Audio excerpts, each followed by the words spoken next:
பிதாவின்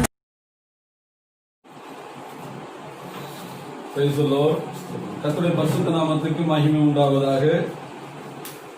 மீண்டுமாக ஸ்தோத்திரம் உங்களை சந்திப்பதிலே கிறிஸ்து இயேசுவுக்குள்ளாக நான் மகிழ்ச்சி அடைகிறேன்.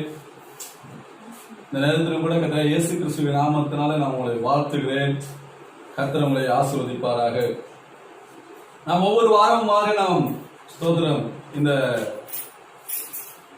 ஃபேஸ்புக், யூடியூப் மற்றும் இந்த நம்ம கான்பரன்ஸ் மூலமாக நாம் ஆண்டவருடைய வார்த்தையை நாம் கேட்டுக்கொண்டிருக்கிறோம். இந்த நாளிலும் கூட மீண்டுமாக இதே பாணியிலே உங்களை சந்திப்பதிலே நான் மகிழ்ச்சி அடைகிறேன். சீக்கிரத்திலே இந்த காரியங்களை நம்ம விட்டு மாறி நாம் விடுதலையோடு கூட நாம் சுதந்திரமாக விசாலமாக நாம் தேவனை ஆராதிக்கக்கூடிய காலத்தையும் காலகட்டத்தையும் கர்த்தர் நமக்கு ஏற்படுத்தி தருவாராக. தேசம் ஒவ்வொரு காரியத்தை குறித்தும் அடுத்தடுத்ததாக பயந்து கொண்டிருக்கிறது. ஃபர்ஸ்ட் வந்தது போன வருடத்தில் நாம் பார்ப்போம் என்று சொன்னால் தேசத்தில் மழை இல்லை. மழை இல்லாமல் தேசம் தண்ணி தேவைக்காக அலைமோதி கொண்டிருந்தது. போன வருடத்திற்கு முந்தின வருடங்கள்லாம் பார்ப்போம். இந்த வருடம் ஆரம்பித்ததுல இருந்து கொஞ்ச நாட்கள்ல கொஞ்சம் நல்லா போயிட்டு இருந்துச்சு. அதுக்கப்புறம் திடீர்னு பார்த்தா நமக்கு கொரோனா என்னும் பெரிய கொள்ளை நோய் வைரஸ் தேசத்தின் ஜனங்களை மாத்திரம் உலக அளவிலே பெரிய ஒரு பயமுறுத்தலும் அச்சத்தையும் உருவாக்கி விட்டது. சரி, ஓகே, அதுல இருந்து அப்படியே கொஞ்சம் கொஞ்சமா வெளியில வந்து கொண்டிருக்கிறோம். இப்போ கொஞ்சம் பெரிய நிம்மதி பெருமூச்சு விட்டு இருக்கலாம்னு சொல்லி நினைச்சுக்கிட்டு இருக்கும் பொழுது அடுத்து பாத்தீங்கன்னா எங்கிருந்து படையெடுத்து வரக்கூடிய வெட்டுக்கிளிகள் தேசத்தை பாழாக்கி கொண்டிருக்கிறது. இதற்கெல்லாம் என்ன காரணம்? ஏன் இப்படி நம்முடைய தேசத்தின் ஜனங்களை அடுத்தடுத்ததாக சோதர வேதனை பெருக்கெடுத்துக் கொண்டிருக்கிறது, அடுத்தடுத்ததாக வேதனையை உருவாக்கி கொண்டிருக்கிறது, என்ன காரணம் என்று சொல்லி வேதத்தை பார்த்தோம் என்று சொன்னால் அநேக காரியங்கள் நமக்கு சொல்லப்பட்டிருக்கிறது. பாருங்க, அதுல ஒரு ரீசனை மாத்திரம் ஒன்று சொல்றேன். ஒரு வசனத்தை நான் உங்க மத்தியில் வாசிக்கிறேன். 2 நாளாகவும் 7ஆம் அதிகாரத்திலே இதை நாம் பார்க்க முடியும். இது ஏதோ உங்களுக்கு முன்னாடி நின்று ஏதோ ஒரு புக்கை வச்சுட்டு நான் வாசிக்கிறேன் அப்படின்னு நீங்க நினைச்சுக்கிற வேணாம். ஒருவேளை உங்களோட பார்வைக்கு வேணா இது சாதாரண புஸ்தகமாக தெரியலாம், சாதாரணமாக ஒரு பேப்பராக தெரியலாம். ஆனால் இதில் எழுதியிருக்கிற ஒவ்வொரு வார்த்தையும் அஜீவனுள்ள தேவனுடைய வார்த்தை, அது சத்தியம்.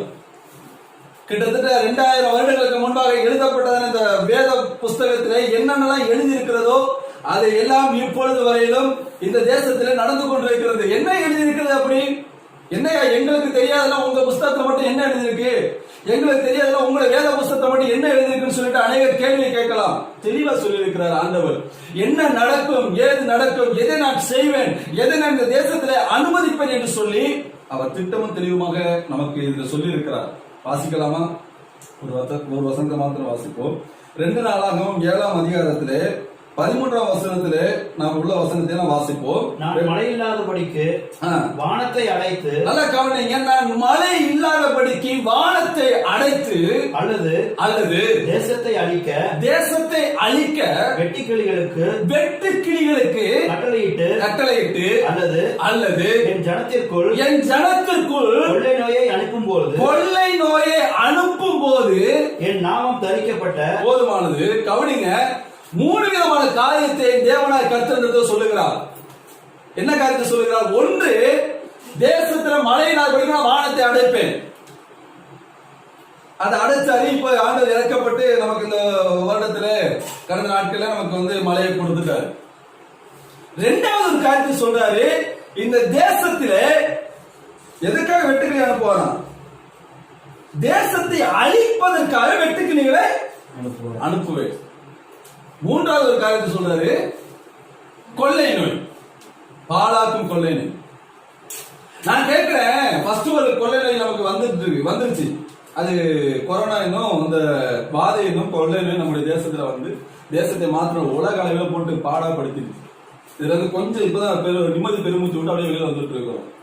ஆனா இப்ப அடுத்து பாத்தீங்கன்னு சொன்னா வெட்டுக்கிளிகள். நான் கேட்கிறேன், அடுத்தது நம்முடைய தேசத்தை அழிப்பதற்கு ஏதாவது பூரா வந்திருக்கலாம்ல, அல்லது எறும்புகள் வந்திருக்கலாம்ல, அல்லது வண்டிகள் வந்திருக்கலாம்ல, அல்லது பேரணம் வந்திருக்கலாம்ல, அல்லது வேற ஏதாவது கொக்கோ அல்லது பறவையோ அல்லது காக்காயோ அல்லது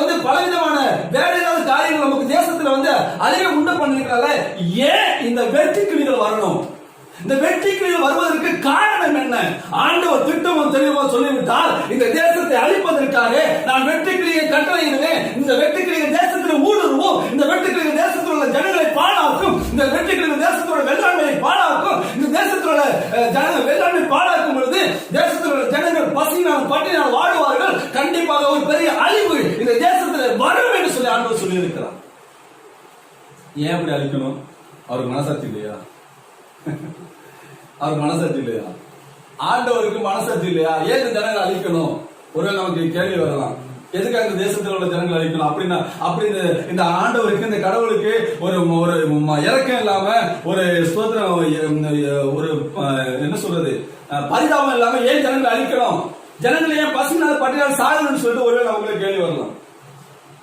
ஆண்டவர் தெளிவா தான் சொல்றாரு, தெளிவா சொல்லியிருக்கிறார். எப்பா, நான் உன்னை ஆசீர்வதிப்பேன், நான் உன்னை உயர்த்துவேன், உன்னுடைய தேவையெல்லாம் சந்திப்பேன், உனக்கு தேவையான ஆகாரத்தை கொடுப்பேன், உனக்கு தேவையான தண்ணியை கொடுப்பேன், உனக்கு தேவையான நல்ல உடையை கொடுப்பேன், நல்ல தங்குவதற்கு இடத்த கொடுப்பேன், நான் எல்லாம் கொடுப்பேன். கடைசியா நான் கொடுத்துட்டு உங்களோட ஒன்னே மட்டும் தான் கேட்பேன். என்ன கேட்பேன்? நீ என்னை மட்டும் ஆராதிக்கணும்னு சொல்லி கேட்பேன். நீ என்னை மட்டும் ஆராதிக்கணும், வணங்கணும். விக்கிரக ஆராதனை நீ கூடாது, செய்யக்கூடாது அப்படின்னு சொல்லிட்டு நமக்கு யாத்திராகமம் 20ஆம் அதிகாரத்தில் சொல்லிட்டாரு. என்ன சொல்லியிருக்கிறாரு? அந்த வசனங்களை நான் வாசிப்போம். யாத்திராகமம் 20ஆம் அதிகாரம். உண்மையாகவே இந்த தினத்தில் இந்த செய்தி கொடுக்க நான் நினைக்கல, நான் வேற செய்தி இருக்கு, எங்கேயும் போயிட்டு இருக்கு. கர்த்தர் ஸ்தோத்திரம். எதை ஆண்டவர் சொல்றாரு அதை நான் உங்கள்ட்ட சொன்னேன். யாத்திராகமம் 20ஆம் அதிகாரம்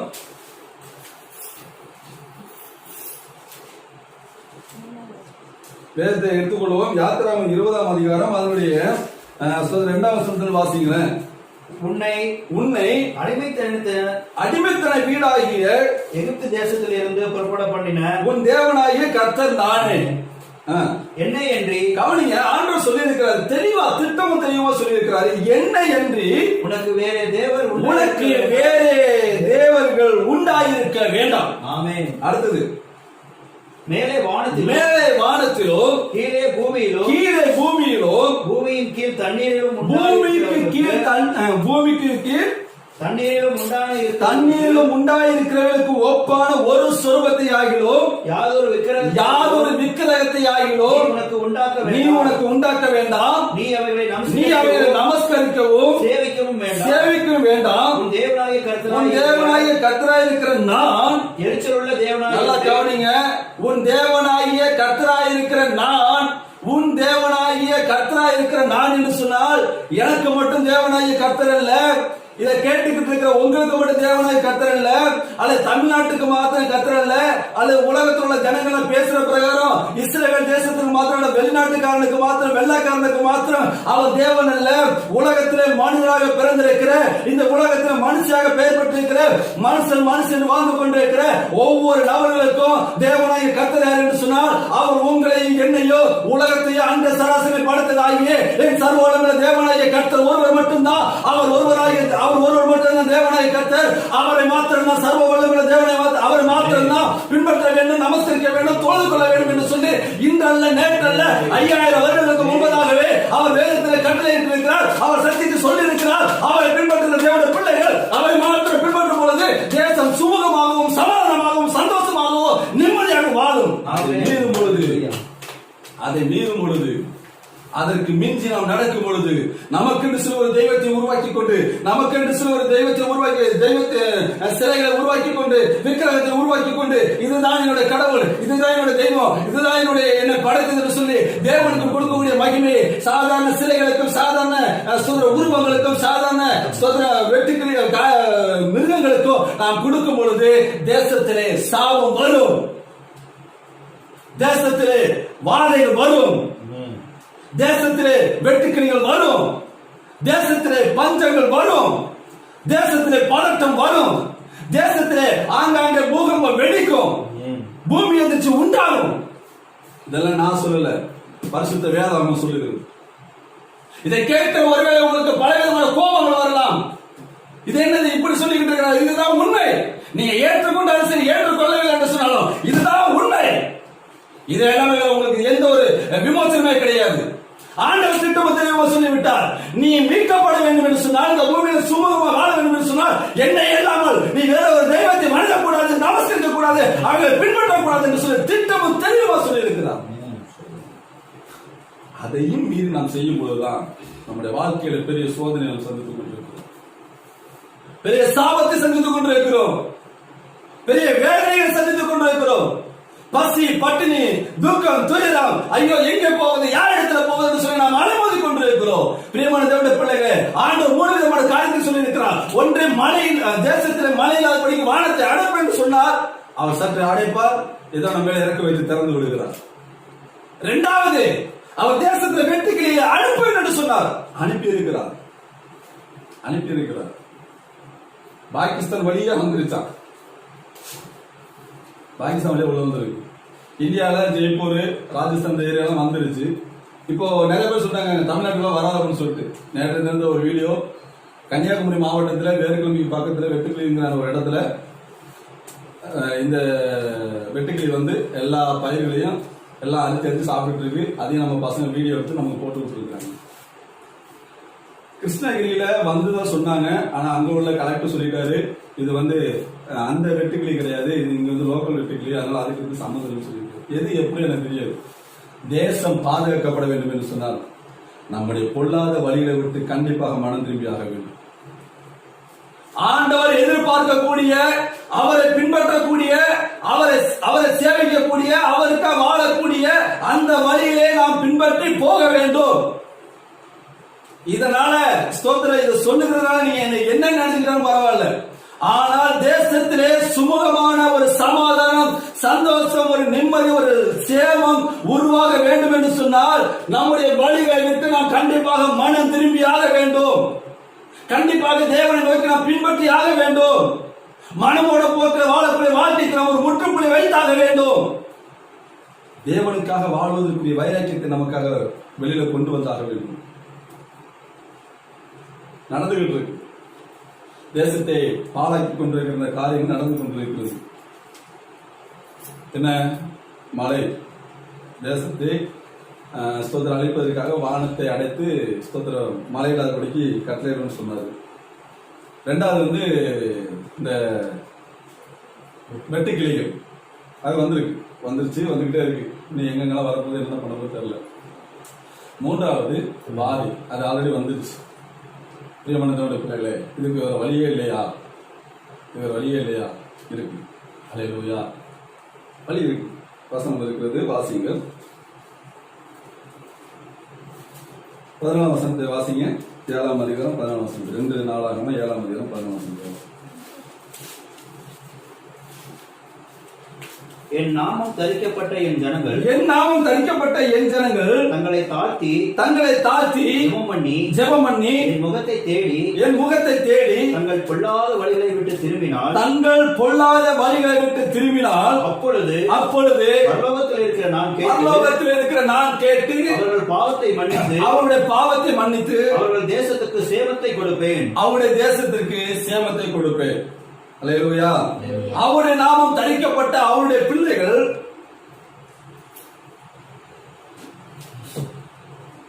அவரை தேடும் பொழுது, பொல்லாத வழியை விட்டு மனம் திரும்பும் பொழுது கர்த்தர் தேசத்துக்கு சேமத்தை கட்டளையிடுகிறார். இதே நீங்க எப்படி நமக்கு தருவார், எப்படி செய்வார் சொல்லி பாத்தீங்கன்னா, யோவான் எழுதின சுவிசேஷம் 14ஆம் அதிகாரம் அதனுடைய 14ஆம் வசனத்தை ஒரு வாசிப்போம். யோவான் எழுதின சுவிசேஷம் 14ஆம் அதிகாரம் அதனுடைய 14ஆம் வசனத்தை கவனிங்கள். அங்கே சொல்லப்பட்டிருக்கிற என் நாமம் தரிக்கப்பட்ட என் ஜனங்கள் என்று சொல்லப்பட்டிருக்கிறது. இங்க புதிய ஏற்பாட்டுல யோவான் சொல்றாரு, யோவான் எழுதின புத்தகத்துல சொல்லப்பட்டிருக்கிற ஆண்டவர் இயேசு கிறிஸ்து சொல்றாரு, என் நாமத்தினாலே நீங்கள் எதை கேட்டாலும் அதை நான் செய்வேன். அதுக்கு 11 வசனத்தை, அதுக்கு மேல வசனத்தை வாசிங்க. நீங்கள் என் நாமத்தினாலே எதை கேட்பீர்களோ குமாரனின் பிதா மகிமைப்படும்படியாக அதை செய்வேன். அப்ப ஆண்டவர் என்ன சொல்றாருன்னா, நீங்க இதுவரை என் நாமத்தினால எதுவுமே கேட்கல. அது வந்து 14ஆம் அதிகாரத்தில் சொல்லப்பட்டிருக்கு, யோவான் 16ஆம் அதிகாரத்தில் சொல்லப்பட்டிருக்கு. இதுவரை நீங்க என் நாமத்துல எதுவுமே கேட்கல. கேளுங்க, உங்க சந்தோஷம். அதையும் வாசிச்சிருங்களேன். 16ஆம் அதிகாரம் அதனுடைய 24ஆம் வசனத்தை வாசிங்க. இதுவரைக்கும் நீங்கள் என் நாமத்தினாலே ஒன்றும் கேட்கவில்லை. ஒன்றுமே கேட்கல. கேளுங்கள், அப்பொழுது உங்கள் சந்தோஷம் நிறைவாய் இருக்கும்படி பெற்றுக்கொள்வீர்கள். பாருங்க, இதுவரை நம்ம ஏசப்பட ஒண்ணும் கேட்கலையா? ஆண்டவர் சொல்றேன், நீ கேளுப்பா, உன் சந்தோஷம் நிறைவா இருக்கும்படி நீ பெற்றுக்கொள்வ, சீக்கிரம் கேளு அப்படிங்கிறார். அதான் நமக்கு 14ஆம் வசனத்துல வாசிச்சோம். என் நாமத்தினாலே நீங்க எதை கேட்டாலும் அதை நான் தருவேன். 14ஆம் வசனத்துல பிதா குமாரன் மூலமாக நீங்க பிதா மயப்படும்படியாக நீங்க எதை தருவேன்னு சொல்லியிருக்கிறார். இப்போ 2 படிக்கும் பொழுது என் நாமம் தரிக்கப்பட்ட என் ஜனங்கள், அப்போ நாமம், இயேசுவின் நாமத்தினாலே இயேசுவின் பிள்ளைகள் எதையெல்லாம் ஏசப்பாட கேட்கிறோமோ நம்மை தாழ்த்தி நம்முடைய பாவங்களை அறிக்கை செய்து நம்முடைய அக்கிரமங்களை அறிக்கை செய்து தேவனுக்கு பிரியமில்லாத எல்லா வழிகளை விட்டு விலகி தேவனிடத்தில் நம்ம எதெல்லாம் ஏசப்பட நாமத்தை சொல்லி நாம் கேட்கிறோமோ அதை எல்லாம் என் தேவனாகிய கர்த்தர் அவர் கண்டிப்பாக நம்முடைய வாழ்க்கையில தருவதற்காக போதுமானவராக இருக்கிறார். என்ன கேட்கணும்? ஆண்டவரே, என் தேசம் பாழாய் கொண்டிருக்கிறது ஆண்டவரே, என் தேசத்திலே ஆண்டவரே கொள்ளை நோய் பெருகி இருக்கிறது ஆண்டவரே, என் தேசத்திலே வெட்டுக்கிற நிமித்தம் என் விவசாய ஜனங்கள் எல்லாரும் பாதிக்கப்பட்டிருக்கிறாங்கப்பா ஆண்டவரே, இது நிமித்தம் பயிர்கள் அழிக்கப்பட்டு கொண்டிருக்கிறது ஆண்டவரே, இந்த வெட்டுக்கிற நிமித்தம் ஆண்டவரே விவசாயம் அழிக்கப்பட்டு வேண்டும் சொன்னால் ஒரு பெரிய பஞ்சம் வந்து விடுமே ஆண்டவரே, சாப்பாடு இல்லாமல் ஆண்டவரே ஜனங்கள் அவதிப்படுவாங்களே, அவஸ்தப்படுவாங்களே, வேதனைப்படுவாங்களே. எனவே என் தேசத்துல காணப்படக்கூடிய இந்த கொள்ளை நோயையோ, என் தேசத்துல காணப்படக்கூடிய இந்த வெட்டுக்கிளிகள் என்ற சாபத்தையோ என் தேசத்தை விட்டு ஆண்டவரே நீ தயவாய் இந்த தேசத்தை விட்டு விலைக்கு போடும், எங்கள் தேசம் காக்கப்படுவதாக என்று சொல்லி இயேசுவின் நாமத்தினாலே, இயேசுவின் நாமம் தரிக்கப்பட்ட தேவனுடைய பிள்ளைகள் ஒவ்வொருவரும் ஆண்டவருடைய சமூகத்திலே நம்மை முழுமையாக தாழ்த்தி வெறுமையாக்கி ஆண்டவருடைய சமூகத்தில் ஜெபிக்கும் பொழுது என் தேவனாகிய கர்த்தர் உங்களுடைய ஜெபத்தையும் என்னுடைய ஜெபத்தையும், உங்களுடைய தாழ்மையும் என்னுடைய தாழ்மையும், உங்களுடைய காரியத்தை கர்த்தர் அங்கீகரித்து ஏற்றுக்கொண்டு ஆண்டவருடைய சமூகத்திலே நாம் ஜெபிக்கிற ஜெபத்திற்கு ஏற்ற பிரதிபலனாகிய தேசத்திலே காணப்படக்கூடிய வாதைகள் நிறுத்தப்படும், வாதையாகிய கொள்ளை நோய் நிறுத்தப்படும், வெட்டுக்கிளிகள் தேசத்தை விட்டு அழிக்கப்படும், மழை நல்ல முறையில் பெய்யப்படும். அதுக்கு என்ன செய்யணும்? நாம் ஆண்டவருடைய சமூகத்திலே கேட்கணும், ஜெபிக்கணும், நம்மை தாழ்த்தணும். என் நாமத்தினால் எதை கேட்டாலும் தருவேன் என்று வாக்கு கொடுத்திருக்கிறார் நம்முடைய ஆண்டவரே இயேசு கிறிஸ்து. இயேசுவின் நாமத்தை சொல்லி கேட்கிற அந்த நேரத்தில் இது மாத்திரம் இல்ல, தேசத்தில் உள்ள கொள்ளை மாத்திரம் இல்ல, உங்களுடைய தனிப்பட்ட முறையில் நீங்க எதெல்லாம் கேட்கிறீங்களோ அதை எல்லாவற்றையும் தேவனாய் கர்த்தர் கண்டிப்பாக உங்களுடைய வாழ்க்கையில, உங்களுடைய குடும்பத்தில், உங்களுடைய தனிப்பட்ட ஜீவியத்தில் கண்டிப்பாக தருவார். பாருங்க, நினிவே என்னும் பட்டணம், நினிவே அப்படிங்கிற ஒரு பெரிய பட்டணம், அந்த பட்டணத்தில் உள்ள ஜனங்கள் எல்லாம் பாவம் செஞ்சுட்டாங்க. ஆண்டவர் யோனா என்கிற ஒரு தீர்க்கதரிசிட்ட சொல்றாரு, நீ போய் இந்த தேசத்துல போய் சொல்லு, இந்த தேசத்தை நான் அழிக்க போறேன், எல்லா ஜனங்களையும் ஆடு மாடு கோழி குஞ்சு எல்லாத்தையும் அழிக்க போறேன், போய் சொல்லு அப்படின்ட்டாரு. இந்த மனுஷன் ஒரு பெரிய ஊழியக்காரரு, இவரை கொஞ்சம் பயந்து போயிட்டு ஒரு தடவை போகாம ஏமாத்துறா, 2வது தடவை போய் ஆண்டு சொல்லிட்டாரு அப்படின்னு சொல்லிட்டு மறுபடியும் போயிட்டு சொல்றாரு. என்ன சொல்றாரு? இன்னும் 40 நாள் ஆகும், இந்த 40 நாளைக்குள்ள இந்த நினிவே என்னும் பட்டணம் கவிழ்க்கப்பட்டு போகும். கவிழ்க்கப்பட்டு போனா ஒரு ஆள் கூட உயிரோட கூட எல்லாருமே செத்து போயிருவீங்க, இந்த தேசத்தை அழிக்க போறான்னு சொல்லிட்டு இந்த யோனா சொல்லிட்டு வந்தார். இந்த யோனா சொன்ன அந்த ஒரே ஒரு வார்த்தைக்கு அந்த தேசத்தினுடைய ராஜா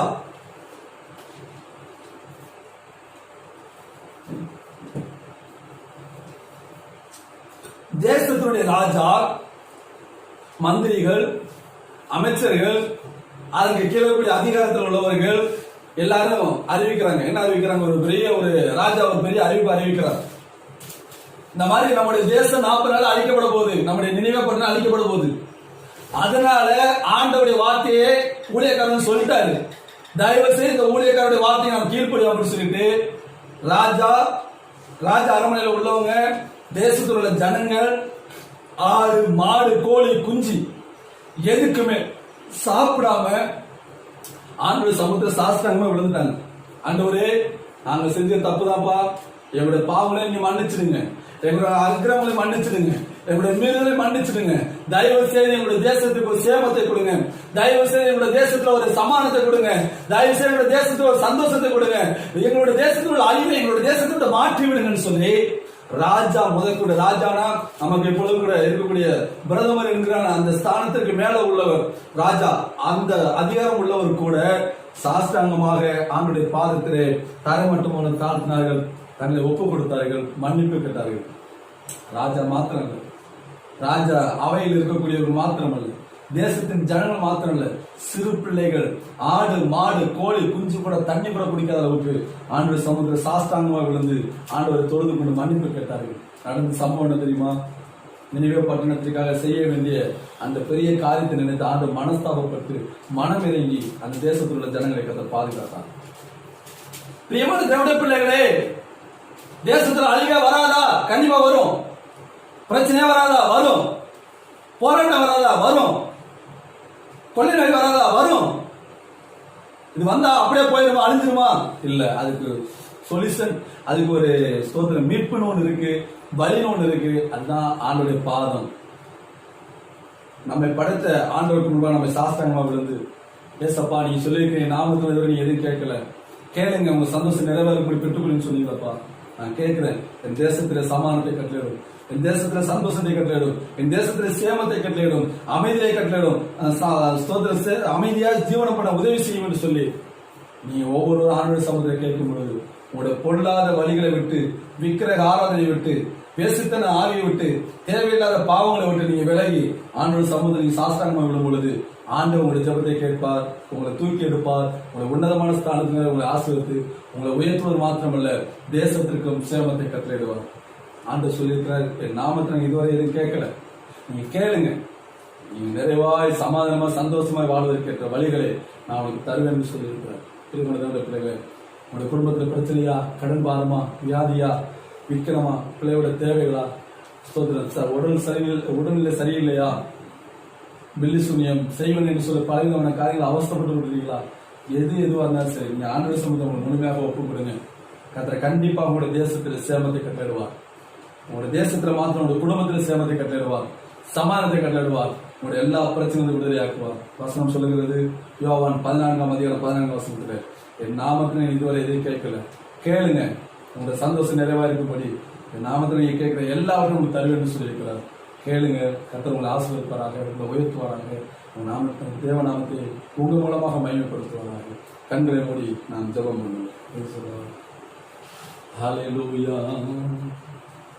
ஹல்லேலூயா, ஹல்லேலூயா, ஹல்லேலூயா, ஹல்லேலூயா, ஹல்லேலூயா, ஹல்லேலூயா, ஹல்லேலூயா, ஹல்லேலூயா, ஹல்லேலூயா, ஹalleluya, hallelujah, hallelujah, hallelujah, hallelujah, hallelujah, hallelujah, hallelujah, hallelujah, hallelujah. ஜெயம் கொடுக்கும் தேவனுக்கு கோடி கோடி ஸ்தோத்திரம், வாழ்வளிக்கும் இயேசு ராஜாவுக்கு வாழ்நாளெல்லாம் ஸ்தோத்திரம். ஜெயம் கொடுக்கும் தேவனுக்கு கோடி கோடி ஸ்தோத்திரம், வாழ்வளிக்கும் இயேசு ராஜாவுக்கு வாழ்நாளெல்லாம் ஸ்தோத்திரம். அல்லேலூயா, அல்லேலூயா பாடுவேன் ஆனந்த தொனியால் உயர்த்துவேன். அல்லேலூயா, அல்லேலூயா பாடுவேன் ஆனந்த தொனியால் உயர்த்துவேன். ஜெயம் கொடுக்கும் தேவனுக்கு கோடி கோடி ஸ்தோத்திரம், வாழ்வளிக்கும் இயேசு ராஜாவுக்கு வாழ்நாளெல்லாம் ஸ்தோத்திரம். ஜெபம் பண்ணுவோம். மகா கிருபை நல்ல ஆண்டவரே, நன்றி துதிக்கிறோம், ஸ்தோத்திரிக்கிறோம். இந்த அருமையான நல்ல ஒரு பரிசுத்தமான ஆராதனைக்கு நன்றி செலுத்துகிறோம். நாலு முறை பாடவும், துதிக்கவும், ஆராதிக்கவும் ஆண்டவருடைய வார்த்தையை கேட்கும் அந்த கிருபைக்கு ஸ்தோத்திரம். ஆண்டவரே, எங்களுடைய தேசம் பாழாக்கப்பட்டு கொண்டிருக்கிறது ஐயா. கொள்ளை நோயினாலும் வெட்டுக்கிறையினாலும் ஆண்டவரே பலவிதமான சூழலினாலும் தேசம் பாழாக்கப்பட்டு கொண்டிருக்கிறது. ஆனா நீங்க சொன்னீங்களப்பா, நாமம் தரிக்கப்பட்ட ஆமென் சொல்ற தேவனுடைய பிள்ளைகள் உங்களை தாழ்ந்து ஜெபிக்கும் பொழுது தேசத்தில் சேமத்தை கட்ட சொன்னீங்க. என் நாமத்தினால எதை கேட்டால் நான் தருவேன் என்று சொன்னீங்களப்பா. உங்க நாமத்தினால கேட்கிற ஆண்டவரே, இயேசுவின் நாமம் தரிக்கப்பட்ட பிள்ளைகள் கேட்கிற ஆண்டவரே, எங்களுடைய குற்றங்களான மன்னித்து எங்களுடைய தேசத்தில் சேமத்தை கட்டடுங்க. கொள்ளை நோய்கள் மாறட்டும் ஆண்டவரே, ஆண்டவரை வெட்டுக்கிளைகள் தேசத்தை விட்டு வெளியேறட்டும் ஆண்டவரே, ஆண்டவரை முற்றிலுமாக அழிக்கப்படட்டும் ஐயா. தேசத்துல சேமத்தை கட்டடுங்க, நல்ல மழையை கொடுங்க, நல்ல தேசத்துல செழிப்பை கட்டடுங்க. ஆண்டவர் பிள்ளைகளுக்கு ஆகார குறைவில்லாமல் நிறைவான ஆசிரியர்கள் நடத்த முடியும் சொல்லிக்கிறோம். ஒவ்வொரு பிள்ளைகளுடைய தேவைகளும் சந்தித்தலுங்க, குறைகள் நிறைவாக்குங்க. வியாதினால் அவஸ்தப்பட்டு கொண்டிருக்கிற அந்த கொரோனா ஆண்டவர் வைரஸ்னால் அவஸ்தப்பட்டு கொண்டிருக்கிற ஒவ்வொரு பிள்ளைகள் ஒவ்வொருவரையும் கத்தாவே நீங்க பரிபூர்ணமான விடுதலை தந்து ஜனங்களை விடுவித்து ஆண்டவரை சுகமாக வீட்டுக்கு சிலகத்தை அனுக்கிரமணம் வேண்டும் என்று சொல்லிக்கிறோம். லாக்டவுன் நாட்களிலே உங்களுடைய பிள்ளையோட தேவையான சந்தித்தல்லுங்க. ஆண்டவரே ஒரு குறைகள் நடத்துங்க. தொடர்ந்து தெய்வீக சமானம் சந்த தேசத்தில் உருவாகட்டும். எங்களுடைய தேசத்தை ஆண்டவரே ஆளுகை செய்து கொண்டிருக்கிற எங்களுடைய தேசத்தை ஆண்டவரை ஆட்சி செய்து கொண்டிருக்கிற ஆண்டவரே எங்களுடைய முதலமைச்சருக்காக ஆண்டவரே ஸ்தோத்திரம் எங்களுடைய தேசத்தின் பாரத பிரதமருக்காக சொல்லிக்கிறோம்.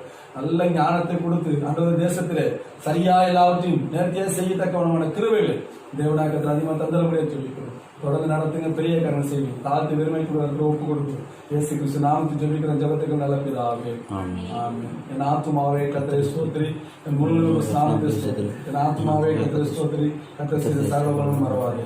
ஆமென். ஆசீர்வாதம் நம்முடைய கர்த்தர் இயேசு கிறிஸ்துவின் கிருபையும் பிதாவாகிய தேவனுடைய அன்பும் பரிசுத்த ஆவியானவருடைய அன்பின் ஐக்கியமும் பாதுகாப்பும் பராமரிப்பும் இன்றும் என்றும் சதா காலங்களிலும் நாம் அனைவரும் கூட இருப்பதாக. ஆமென், ஆமென், ஆமென். ஆசீர்வதிப்பதாக.